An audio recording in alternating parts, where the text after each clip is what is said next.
चांद को अपने बच्चों के साथ, परिवार के साथ देखने की कोशिश करो। मौसम साफ है, चांद इंशाअल्लाह नजर आएगा। जब रमजान का चांद तुम्हें आसमान पे नजर आ जाए तो ये दुआ पढ़ लेना जो अल्लाह के प्यारे नबी पढ़ा करते थे, अल्लाहुम्मा अहिल्लहु अलैना बिल अम्नि वल ईमानी वस्सलामति वल इस्लामी रब्बी व रब्बुकल्लाह। इस्लामी कैलेंडर के हिसाब से आज 28 तारीख थी, शाम के बाद 29 तारीख शुरू हो चुकी है और कल पूरी उम्मीद है कि रमजान का चांद नजर आ जाएगा। शाबान की 29वीं तारीख स्टार्ट हो चुकी है और कल रमजान का चांद नजर आ जाएगा। आज सऊदी अरब वगैरह में चांद नजर आ चुका है और इंशाअल्लाह कल वहां पहला रोजा है, आज वहां पहली तरावी पढ़ी जा रही है।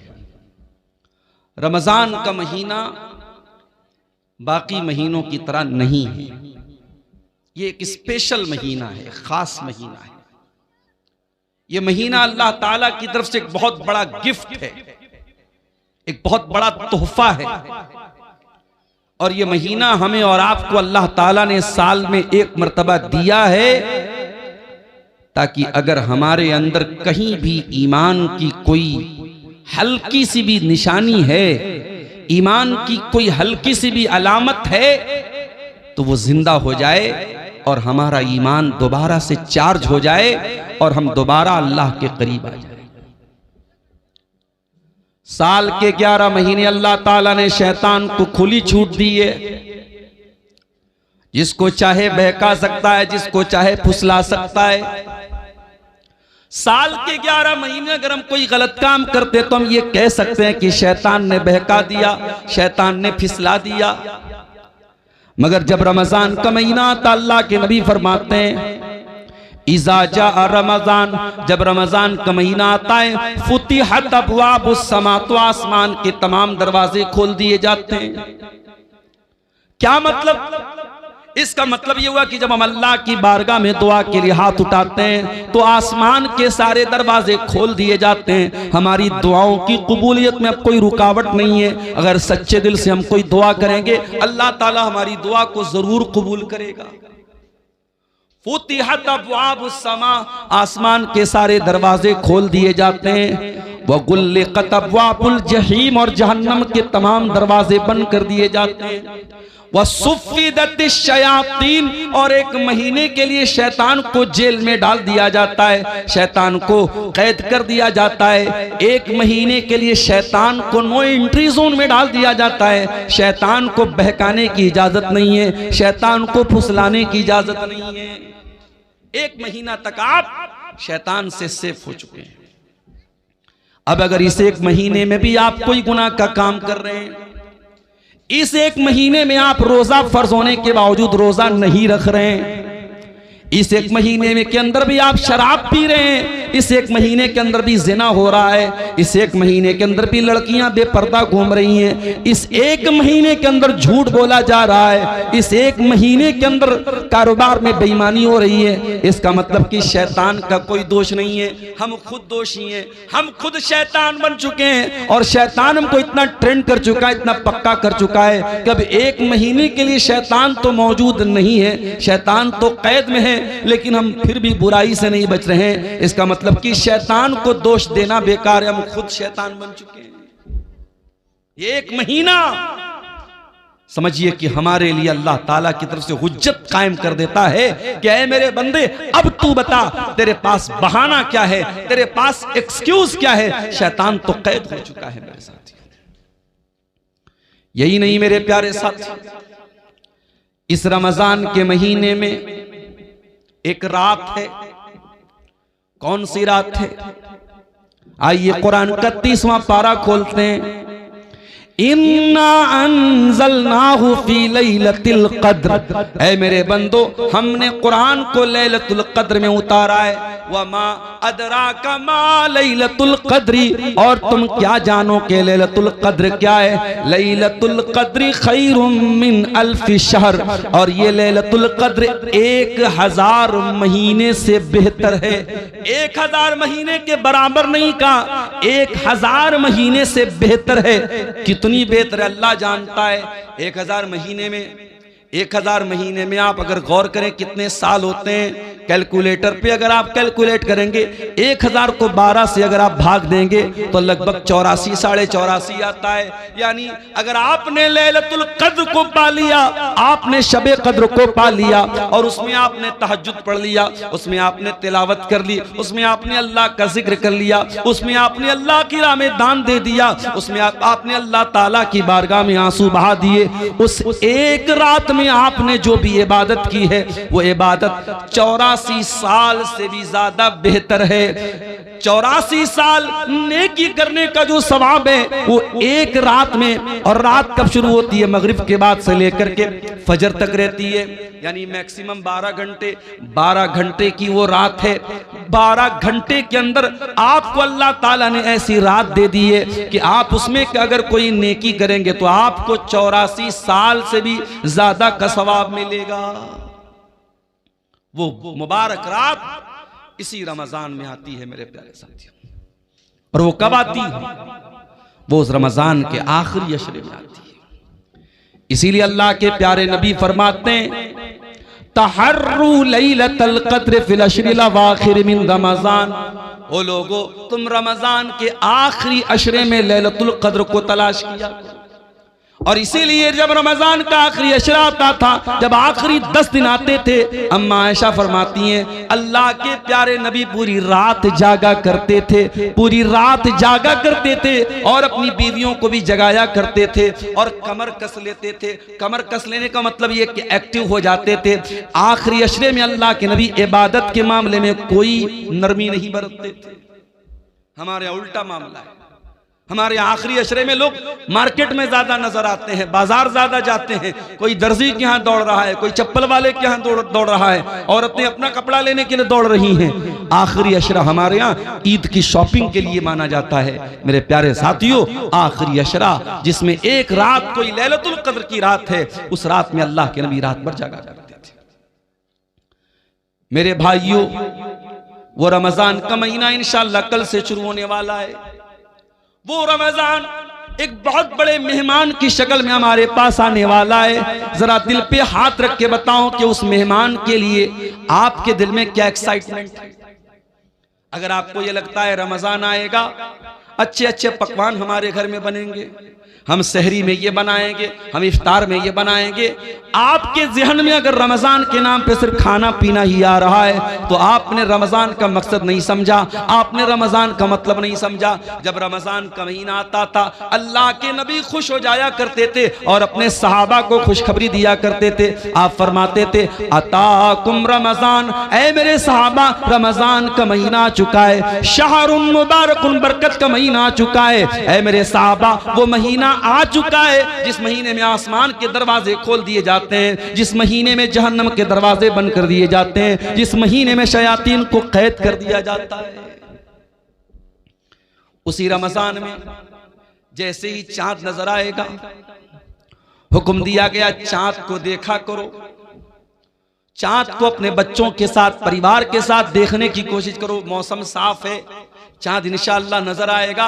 जब रमजान का चांद तुम्हें आसमान पे नजर आ जाए तो ये दुआ पढ़ लेना जो अल्लाह के प्यारे नबी पढ़ा करते थे, अल्लाहुम्मा अहिल्लहु अलैना बिल अम्नि वल ईमानी वस्सलामति वल इस्लामी रब्बी व रब्बुकल्लाह। क्या दुआ है? चांद देख करके क्या दुआ पढ़ रहे हैं हम? अय अल्लाह, तो इस चांद को अमन के साथ हम पर तुलू फरमा दे, ईमान के साथ तुलू फरमा दे, सलामती के साथ तो इस चांद को तुलू फरमा दे, इस्लाम के साथ इस चांद को तू तुलू फरमा दे। रब्बी व रब्बुकल्लाह, और ऐ चांद मेरा और तेरा रब अल्लाह है। कभी आपने गौर किया, हमारे गैर मुस्लिम भाई भी तो चांद देख के करवा चौथ मनाते हैं। हमारे गैर मुस्लिम भाइयों के यहाँ भी चांद की बड़ी अहमियत है, मगर वो चंद्रमा को देवता मानते हैं, वो चंद्रमा की पूजा करते हैं, वो चंद्रमा की इबादत करते हैं। मगर मेरे प्यारे साथियों, इस्लाम एक ईश्वरवाद वाला मजहब है, इस्लाम तौहीद वाला मजहब है। हम चांद को देख करके भी ऐलान करते हैं, रब्बी व रब्बुकल्लाह, ऐ चांद हम तेरी उपासना नहीं करते, ऐ चांद हम तुझे रब नहीं मानते, ऐ चांद हम तुझे अपना पूज्य नहीं मानते, हम तुझे अल्लाह अल्लाह ताला का एक क्रिएशन मानते हैं, अल्लाह ताला की एक मखलूक मानते हैं, और हम चांद देख करके भी ऐलान करते हैं रब्बी व रब्बुकल्लाह, ऐ चांद मेरा भी रब अल्लाह और तेरा भी रब अल्लाह। इस्लाम तौहीद वाला दीन है मेरे प्यारे साथी। इस्लाम में शिर्क बर्दाश्त के काबिल नहीं है मेरे साथी। इस्लाम तो वो मजहब है कि तमाम नमाजों में हम रुकू करते हैं, सजदा करते हैं, मगर जनाजे की नमाज में हम रुकू और सजदा नहीं करते। क्यों नहीं करते? सामने मुर्दा रखा हुआ है, सामने जनाजा रखा हुआ है, अगर जनाजे की नमाज में रुकू डाला जाता और सजदा डाला जाता तो यह मैसेज जाता कि इस्लाम तो मुर्दे के आगे सजदा करवा रहा है, इस्लाम तो मुर्दे के आगे झुक रहा है। इसलिए जनाजे की नमाज में कोई रुकू और सजदा नहीं है। जनाजा रखा हुआ है, हम जनाजे की नमाज पढ़ते उसमें कोई रुकू सजदा नहीं है। और इसीलिए अल्लाह के रसूल ने किसी कब्र के ऊपर नमाज पढ़ने से मना किया है। ना तो कब्र के ऊपर मस्जिद बनाई जा सकती है, ना मस्जिद में कब्र बनाई जा सकती है। कब्र के ऊपर भी नमाज नहीं और मस्जिद के अंदर भी कब्र को आपने रखने से मना किया है। आज अफसोस की बात, उसी इस्लाम को मानने वाले आज तौहीद को नहीं समझते। कोई किसी के आगे सर झुका रहा है, कोई किसी के आगे सर झुका रहा है। और आपकी शेरशाबादी बिरादरी में जो पूरी अहले हदीस बिरादरी है, आज आपकी बिरादरी में भी बहुत सारी ऐसी चीजें होने लगी हैं जो तौहीद के खिलाफ है। माफ कीजिएगा, बहुत सारे घरों में जहालत की वजह से, तालीम की कमी की वजह से आज बच्चे पैदा होने के बाद ही उनके गले में धागा डाल दिया जाता है। आपके शेरशाबादियों में भी ये चीज देखी जा रही है कि बच्चों के गले में धागा और तावीज डाला जा रहा है। बच्चा बीमार हो जाए तो शिरकिया झाड़ फूक करने वाले झूठे मक्कार लोगों को बुला के उनसे झाड़ फूक करवाया भी जा रहा है। अगर कौवा बोलने लगे तो कौवे के बोलने पर यह कहा जाता है कि कौवा बोल रहा है, इसका मतलब कोई मनहूस खबर आने वाली है। इस तरीके की उल्टी सीधी रिवायतें और उल्टी सीधी चीजें आज हमारे अहले हदीसों के अंदर भी मेरे प्यारे साथियों पाई जाने लगी हैं। याद रखिए, हम तौहीद वाले हैं, हम मर जाएं कट जाएं, तौहीद से समझौता करने वाले नहीं हैं। यही हमारी पहचान है। अल्लाह के नबी ने फरमाया ला तुशरिक बिल्लाहि व इन कुतिलता व हुर्रिकता, अगर तुम्हें कत्ल कर दिया जाए या जला दिया जाए तब भी तुम अल्लाह के साथ शिरक मत करना। तौहीद की हिफाजत करो मेरे प्यारे साथी। हम चाँद देख करके भी तौहीद का दर्स देते हैं। रब्बी व रब्बुकल्लाह, ऐ चाँद मेरा भी रब अल्लाह है, तेरा भी रब अल्लाह है। एक और मैसेज मिला चांद की दुआ से। दुनिया कहती है मुसलमान तो आतंकवादी होता है, कहने वाले कहते हैं सारे मुसलमान तो आतंकवादी नहीं होते, लेकिन सारे आतंकवादी मुसलमान होते हैं। कहने वाले इस्लाम को आतंकवाद के साथ जोड़ते।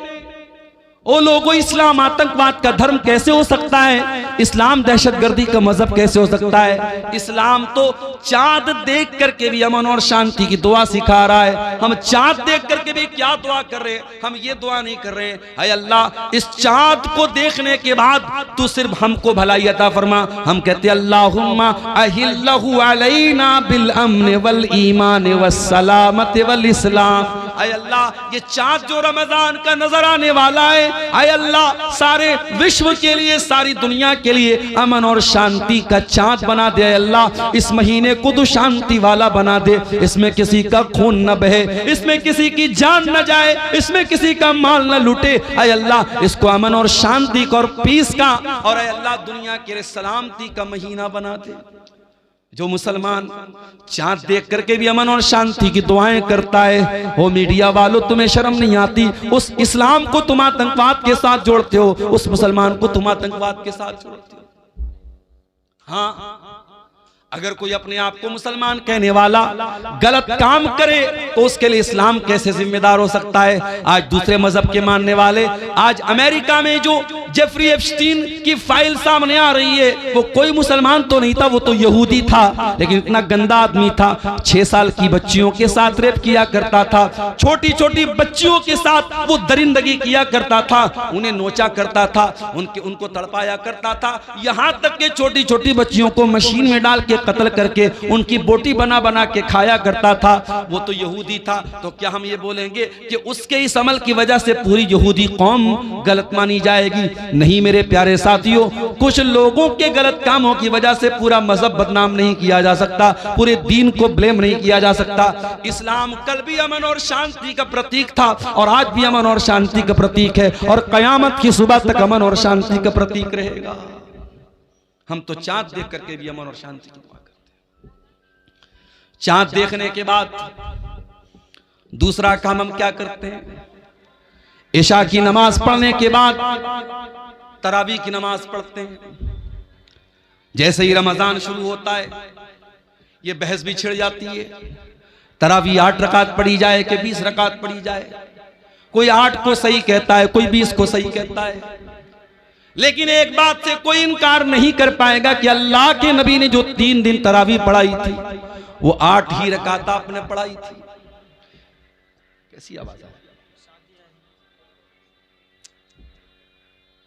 3 दिन तक अल्लाह के नबी ने जो तरावी की नमाज पढ़ाई थी वो 8 रकात थी। इसमें किसी को शक नहीं है मेरे प्यारे साथी। हजरत आयशा से पूछा गया अल्लाह के प्यारे रसूल की रमजान की नमाज कैसी थी? तरावी की नमाज जिसको हम कहते हैं, उसी के बारे में सवाल किया गया। मायशा कैफ़ कानत सलातु रसूलिल्लाह सल्लल्लाहु अलैहि वसल्लम की रमजान, अल्लाह के रसूल की रमजान की नमाज कैसी थी? सवाल करने वाला तरावी के बारे में सवाल कर रहा है। अल्लाह के प्यारे नबी फरमाते हैं मा कान यज़ीदु रसूलुल्लाह सल्लल्लाहु अलैहि वसल्लम अला 11 रकातन, अल्लाह के नबी 11 रकात से ज्यादा कभी नहीं पढ़ते थे। फी रमजान वला फी गैरिही, न तो रमजान में आप पढ़ते थे न गैर रमजान में पढ़ते थे। पता ये चला कि तरावी की नमाज कोई अलग नमाज नहीं है, ये वही तहज्जुद की नमाज है जो अल्लाह के नबी साल के बाकी 11 महीने 11 रकात पढ़ा करते थे। उसी नमाज को आसान बना करके हम इशा के फौरन बाद पढ़ लेते हैं, ताकि जो लोग रात में उठ करके तहज्जुद नहीं पढ़ सकते वो भी रमजान में तरावी पढ़ सकें। भाई तहज्जुद की नमाज बड़े खुशनसीब लोगों को हासिल होती है, सब लोग तो तहज्जुद नहीं पढ़ता। कुरान में अल्लाह ताला जब अपने मुत्तकी बंदों का जिक्र करता है तो उनकी पहचान बताता है, वो तहज्जुद पढ़ते हैं।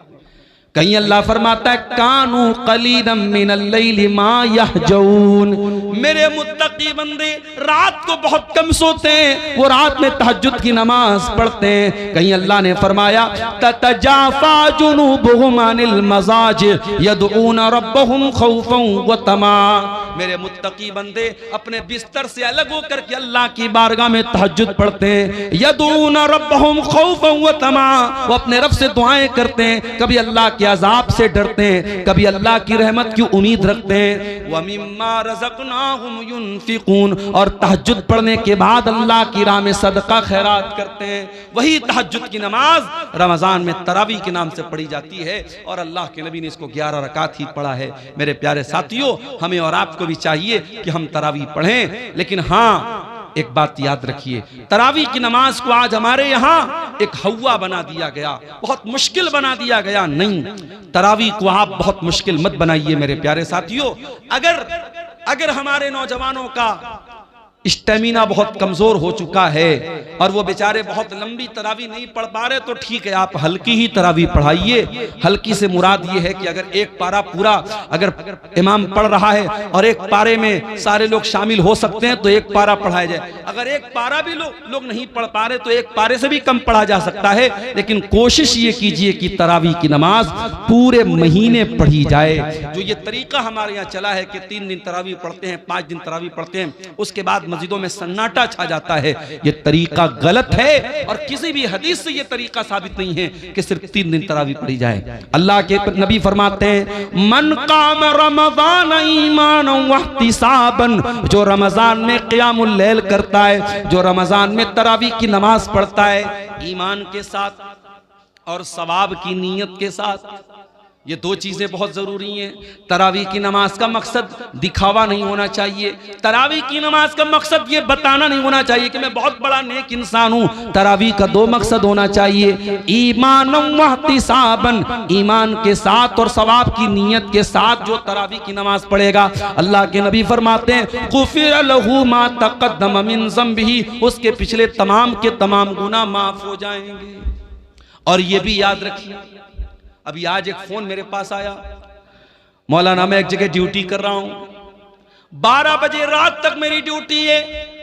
मैं ड्यूटी से आने के बाद जमात तो मुझे नहीं मिलेगी, क्या मैं अकेले तरावी की नमाज पढ़ सकता हूं? मैंने कहा आप पढ़ सकते हैं, जायज़ है, लेकिन ये बात याद रखिए कि तरावी की नमाज जमात से पढ़ना अफजल है, जमात से पढ़ना अफजल और बेहतर है। इसलिए कि अल्लाह के नबी ने फरमाया मन कामा मअल इमामी हत्ता यंसरिफ कुतिब लहू क़ियामुल लैला, जो इमाम के साथ क़ियामुल लैल करता है, जो इमाम के साथ तरावी की नमाज पढ़ता है, उसको पूरी रात तहज्जुद पढ़ने का सवाब मिलता है। इसलिए मेरे भाइयों, मस्जिद में तरावी का एहतमाम करो और औरतों के लिए भी इंतजाम करो ताकि माएँ बहनें भी इस सवाब में शामिल हो सके, मर्द हजरात भी तरावी पढ़ें और पर्दे के साथ औरतों का भी इंतजाम करो, औरतें भी जाके तरावी की नमाज पढ़ें। और आगे बढ़िए, तरावी आपने पढ़ ली, रात में सो गया, सुबह 4 बज गए, आपकी बीवी ने आपको उठाया, उठिए। आपने कहा अरे 4 बज रहा है तो मुझे क्यों उठा रही है? बीवी ने कहा शायद आप भूल गए आज पहला रोजा है, चलिए सहरी कर लीजिए।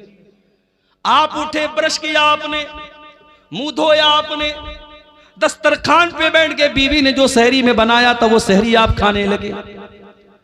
4 बजे सुबह आपने तो कभी नाश्ता नहीं किया था, आप तो सुबह 8-9 बजे नाश्ता करते थे। ये 4 बजे कौन सा नाश्ता हो रहा है? इसको सहरी बोलते हैं और ये सहरी बड़ी बरकत वाला खाना है। अल्लाह के नबी फरमाते हैं तसहरू फइन्न फिस्सहूरी बरका, सहरी खाया करो, सहरी में बरकत है। सहरी के बगैर भी आप रोजा रखेंगे हो जाएगा, मगर सहरी खा के रोजा रखेंगे तो बदन में ताकत रहेगी। इसीलिए बहुत सारी जगहों पे सहरी में ताकत की चीजें खाते हैं। हमारे बनारस में वो मेवा वगैरह डाल करके उसमें मखाना भी होता है और बादाम भी होता है, काजू भी होता है, वो सब डाल के एक आइटम बनाते हैं, उसको हरीरा बोलते हैं। कहीं हरीरा बोलते हैं, कहीं तुर्री बोलते हैं, पता नहीं आपके सीमांचल में भी कुछ ऐसा बनता होगा। तो आप सहरी में इस तरीके की चीजें जब खा लेते हैं तो फिर पूरे दिन एक एनर्जी रहती है बदन में। अगर आप सहरी नहीं खाएंगे, मान लीजिए कोई सोया रह गया, रात में बेचारा वो इरादा करके सोया तो मैं सुबह सहरी करके रोजा रखूंगा, लेकिन नींद नहीं खुल पाई और फजर का टाइम हो गया और तब उसकी नींद खुली, तो रोजा वो रखेगा कि नहीं रखेगा? रोजा रखेगा, रोजा हो जाएगा, मगर जब बगैर कुछ खाए पिए रोजा रखेगा तो कमजोरी रहेगी। इसलिए सहरी जरूर करना चाहिए। हमने सुबह 4 बजे सहरी कर ली, 5 बजे फजर की अजान होने वाली है, हमने 10 मिनट में 15 मिनट में सहरी कर ली। अब हमारे पास 45 मिनट का टाइम अभी अजान तक बचा है। हमने सोचा बिस्तर पे चल के थोड़ा आराम कर लेते हैं। जैसे ही बिस्तर पे आराम करने गए, नींद आ गई और फजर की नमाज हमारी बिस्तर पे चली गई। ये तरीका गलत है मेरे भाई, बिल्कुल गलत है ये तरीका। आप 14-14 घंटे भूखे रहते हैं, आप रोजा रखते हैं, लेकिन अगर आप नमाज की पाबंदी नहीं करते हैं तो माफ कीजिएगा, रोजा इंपॉर्टेंट है, रोजा अहम है, लेकिन रोजे से भी ज्यादा इंपॉर्टेंट नमाज है। इस्लाम के 5 अरकान में कलमा पढ़ने के बाद दूसरे नंबर पे नमाज है और तीसरे नंबर पे ज़कात है और चौथे नंबर पे रोजा है। आप चौथे नंबर की चीज के लिए तो 14 घंटे मेहनत करते हैं, लेकिन दूसरे नंबर की चीज को आप गोल कर देते हैं, नमाज ही को गायब कर देते हैं। याद रखिए मेरे प्यारे साथियों, इस्लाम में रमजान के रोजे के पहले 5 वक्ता नमाज है, इसलिए नमाज छोड़ करके आप रोजा मत रखिए। अगर आप फजर की नमाज जाने का डर है तो आप सहरी थोड़ा लेट खाइए। अल्लाह के नबी की सुन्नत भी थी कि आप सहरी बहुत लेट खाते थे, यानी फजर की अजान से ठीक 10-15 मिनट पहले आप सहरी खा लीजिए और जब 10 मिनट बचा है आप वजू बना करके बैठ करके दुआ कीजिए, अल्लाह ताला से जिक्र कीजिए अल्लाह ताला का, और फजर की नमाज पढ़ने के बाद ही आप सोइए ताकि आपकी नमाज न छूटने पाए मेरे साथी। और आगे बढ़िए, आपने सहरी खाई, फजर की नमाज आपने पढ़ ली, उसके बाद आपको मगरिब की अजान तक कुछ खाना नहीं है। दोपहर का टाइम आया, जोहर की नमाज पढ़ने के लिए आप मस्जिद में आए, सुबह 5 बजे आपने पानी पिया था, आपका हलक बिल्कुल सूख करके कांटा हो चुका है। जोहर की नमाज के लिए आपने वजू बनाना स्टार्ट किया, आपने वजू में कुल्ली के लिए मुंह में पानी डाला, पानी आपके मुंह में गया, आप अगर चाहें तो पानी के 2-4 कतरे हलक के नीचे डाल के हलक को गीला कर लें, हलक को तर कर लें। हलक तो सूख करके कांटा हो गया है, 2-4 कतरे पानी के चले जाएं तो कौन देखने वाला है? न कोई कैमरा वहां लगा है, न बगल वाले को पता चलेगा, न इमाम साहब को पता चलेगा, न मौलवी साहब को पता चलेगा। लेकिन कोई ताकत है, कोई पावर है जो आपको ऐसा नहीं करने दे रहा है। आप प्यास के मारे, बुरा हाल है आपका हलक सूख करके कांटा बना हुआ है और पानी आपके मुंह में जा रहा है, मगर वो कौन सी ताकत है जो पानी को हलक के नीचे डालने नहीं देती है? पानी बाहर आ जाता है, पानी हलक के नीचे नहीं उतरता है। मेरे प्यारे साथियों, इसी का नाम तकवा है, इसी का नाम अल्लाह का डर है, और रमजान का महीना यही तकवा हमें सिखाता है। इसीलिए अल्लाह ने फरमाया, या अय्युहल्लज़ीना आमनू कुतिबा अलैकुमुस्सियामु कमा कुतिबा अलल्लज़ीना मिन क़ब्लिकुम लअल्लकुम तत्तक़ून। ऐ ईमान वालो, हमने तुम पर रमजान का रोजा फर्ज किया है ताकि तुम मुत्तकी बन जाओ, ताकि तुम अल्लाह से डरने वाले बन जाओ, ताकि तुम हराम चीजों से बचने वाले बन जाओ। रोजे की हालत में खाना नहीं खा सकते, पानी नहीं पी सकते, बीवी से मिल नहीं सकते, बीवी के साथ रोमांस कर सकते हैं, गले लग सकते हैं, बीवी को टच कर सकते हैं, लेकिन अगर डर हो इस बात का कि बीवी से ज्यादा करीब होंगे तो हो सकता है कि बीवी के साथ सोहबत हो जाए। जिसको इस बात का डर हो वो बीवी से बहुत ज्यादा करीब भी न जाए। रोजे की हालत में आप इंजेक्शन भी लगवा सकते हैं, लेकिन शर्त यह है कि ताकत का इंजेक्शन ना हो, ग्लूकोज का इंजेक्शन ना हो। नॉर्मल इंजेक्शन भी आप लगवा सकते हैं। रोजे की हालत में आप कान में ड्रॉप भी डाल सकते हैं, आंख में ड्रॉप भी डाल सकते हैं। हाँ, नाक में कोई दवा नहीं डालेंगे। रोजे की हालत में आप खून की जांच भी करवा सकते हैं, लेकिन हाँ, खून चढ़वा नहीं सकते, खून दे नहीं सकते, खून ले नहीं सकते। खून इसलिए नहीं दे, खून लेंगे तो बदन में एक ग़िज़ा आ जाएगी, वो जायज़ नहीं है। रोजे की हालत में बदन को ग़िज़ा पहुंचाना जायज़ नहीं, और खून किसी को देंगे तो कमजोरी बहुत ज्यादा आ जाएगी, रोजे पर इफेक्ट पड़ेगा, इसलिए खून देना भी ठीक नहीं रोजे की हालत में। रोजे की हालत में आप अगर भूल करके कुछ खा गए, नबी अकरम ने फरमाया, अगर भूल चूक करके तुम्हारे मुंह में कुछ चला गया, खा लिया, तो जैसे ही याद आ जाए फौरन बाज आ जाओ। और तुमने जो भूल करके खा लिया पी लिया, उससे तुम्हारे रोजे पर कोई फर्क नहीं पड़ा, बस ये समझो कि तुमको अल्लाह ने खिला दिया। अब मान लो आप घर में आए, प्याले में दाल रखी हुई थी, आपने थोड़ी सी दाल पी ली, फिर आपको याद आया, अरे भाई अभी तो रमजान शुरू हो गया है। फिर आपको अब्दुल गफ्फार साहब की तकरीर भी याद आ गई, उन्होंने कहा था अल्लाह ताला खिला रहा है, आपने पूरी गटागट पूरी दाल आप पी गए। ये नहीं कर देना भाई, वरना मसला फंस जाएगा, बदनाम मैं हो जाऊंगा। जितना चला गया, जितना गलती से भूल से आपने खा लिया, बस वहीं स्टॉप हो जाओ। जैसे ही याद आ गया मैं रोजा, अच्छा अब ये भी है, बाज लोगों को याद कब आता है? जब पूरा खा पी के डकार लेते अल्हम्दुलिल्लाह, उसके बाद उनको याद आता है कि हाँ मैं रोजा हूं। तो इतनी कमजोर याददाश्त भी आपकी नहीं होनी चाहिए। रोजे की हालत में अगर भूल करके आपने खा लिया तो कोई गुनाह की बात नहीं। इसी तरीके से आप सुबह सहरी कर रहे थे, आप चाय पी रहे थे, आप दूध पी रहे थे, उतने में अजान शुरू हो गई, तो बर्तन में जितना दूध है, जितनी चाय है, उसको आप कंप्लीट कर लीजिए, उस पर अल्लाह ताला की आपकी कोई पकड़ नहीं होगी। अजान अगर होने लगे तो बर्तन में जो चीज आप पी रहे हैं उसको आप कंप्लीट कर सकते हैं, उसमें कोई गुनाह की बात नहीं। और ये भी नोट कर लीजिए, रोजे की हालत में अगर रात में इंसान अपनी बीवी से मुलाकात करता है, जाहिर है कि रात में तो जायज है, या रात में इंसान सो गया और वो नापाक हो गया, उसको एहतलाम हो गया, नाइट फॉल हो गया, अब सुबह वो उठा तो वो नापाक है, यानी उसके ऊपर गुस्ल वाजिब है। अब वो क्या करे? वो रोजा रखेगा कि नहीं रखेगा? रोजा रखेगा। और अगर उसी हालत में फजर की अजान भी हो गई तो भी कोई गुनाह की बात नहीं है, उसका रोजा बिल्कुल सही है। लेकिन हाँ, अगर इंसान रात में नापाक हुआ है, सुबह उसी हालत में सहरी कर सकता है, लेकिन फजर की अजान अगर हो गई है तो जितना जल्दी मुमकिन हो वो गुस्ल करे और जमात से जाकर के नमाज पढ़े। कुछ लोग क्या करते हैं, नापाक हो गए तो आराम से सोए रहते हैं, सुबह 8 बजे 9 बजे उठ करके गुस्ल करते हैं और फिर नमाज पढ़ते हैं। ये गलत है, ये नाजायज है, ये हराम है। आप नमाज को बिना मजबूरी के उसके टाइम से डिले नहीं कर सकते। अगर आप नापाक हैं, जितना जल्दी मुमकिन हो आप नापाकी को दूर कीजिए और नमाज पढ़िए। और यह भी याद रखिए, अगर फजर के 1 मिनट पहले भी औरत अगर हैज में थी और पाक हो गई, 1 मिनट पहले भी, मान लीजिए कि अगर 5:15 पे फजर की अजान हो रही है और 5:14 पर औरत को यह लगा कि मैं पाक हो गई हूं, मेरा हैज आना बंद हो गया, पीरियड आना बंद हो गया मेरा, तो उस दिन का रोजा वो रखेगी। उस दिन का वो रोजा रखेगी और फौरन वो गुस्ल करके फजर की नमाज भी पढ़ेगी। हां, अगर इसका उल्टा हो जाए, अगर फजर की अजान के 1 मिनट के बाद भी अगर औरत को जो है वो हैज आ जाए तो वो उस दिन का रोजा नहीं रखेगी, वो नापाक मानी जाएगी। वो जितने दिन पीरियड में रहेगी वो रोजा नहीं रखेगी। अगर मगरिब की अजान के 1 मिनट पहले भी उसको हैज आ गया तो वो रोजा उसका काउंट नहीं होगा, उस रोजे को वो बाद में पूरा करेगी, वो रोजा उसका पूरा नहीं माना जाएगा। ये मसले हैं, इसकी भी जानकारी हमको कर लेना जरूरी है।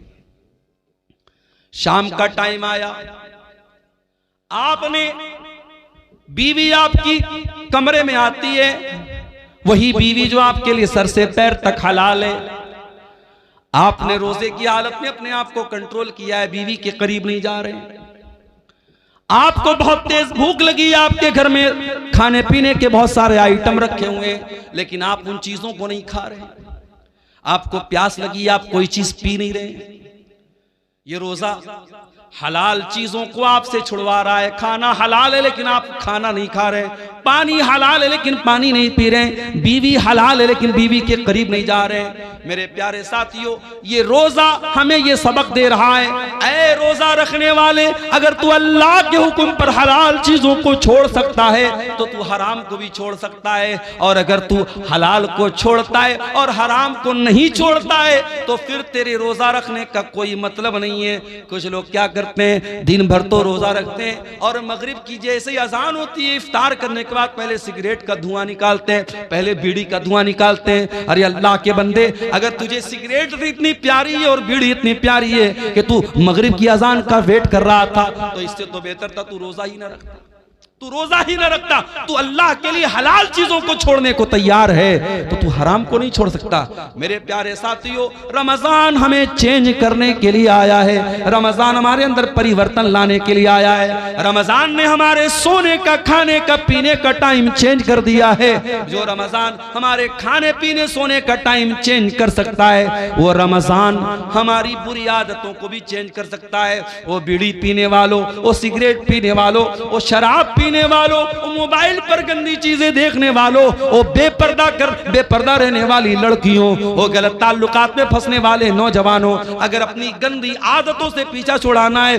तो उसका बेहतरीन मौका है रमजान। रमजान तौबा का महीना है मेरे साथी। तौबा का मतलब क्या होता है? तौबा कहते किसको है अरबी ज़बान में?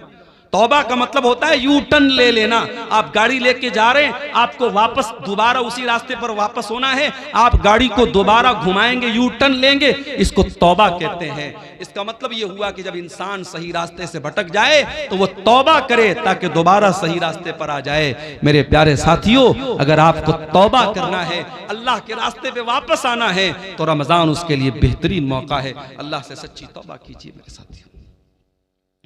4 दिन की जिंदगी है, हम नहीं जानते पूरा रमजान भी हमको नसीब होगा कि नहीं होगा, नहीं मालूम। किसी दिन हार्ट अटैक आ जाए, इंतकाल हो जाए, नहीं मालूम। किसी दिन बाइक से जा रहे हो, कोई एक्सीडेंट हो जाए, बाइक से गिर के हम मर जाएं, नहीं मालूम। कार से जा रहे हो, कार किसी खाई में चली जाए, अल्लाह को प्यारे हो जाए।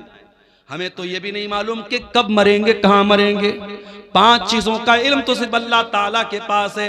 इन्नल्लाह इंदहु इल्मुस्साअह, क़यामत कब आएगी सिर्फ अल्लाह को मालूम है। व युनज़्ज़िलुल गैस, बारिश कब होगी, कितनी होगी, कहाँ होगी, अल्लाह को मालूम है। व यअलमु मा फिल अरहाम, और माँ के पेट से जो बच्चा पैदा होने वाला है वो क्या बनेगा, कितनी उम्र पाएगा, कितनी रोजी रोटी पाएगा, नेक बनेगा कि बुरा बनेगा, दीनदार बनेगा कि बेदीन बनेगा, माँ बाप का फरमाबरदार बनेगा या नाफरमान बनेगा, मुशरिक बनेगा या तौहीद वाला बनेगा, ये सारी बातें तो अल्लाह ही जानता है। वमा तदरी नफ्सुम माज़ा तक्सिबु गदा, और कोई नहीं जानता कि कल वो क्या करेगा।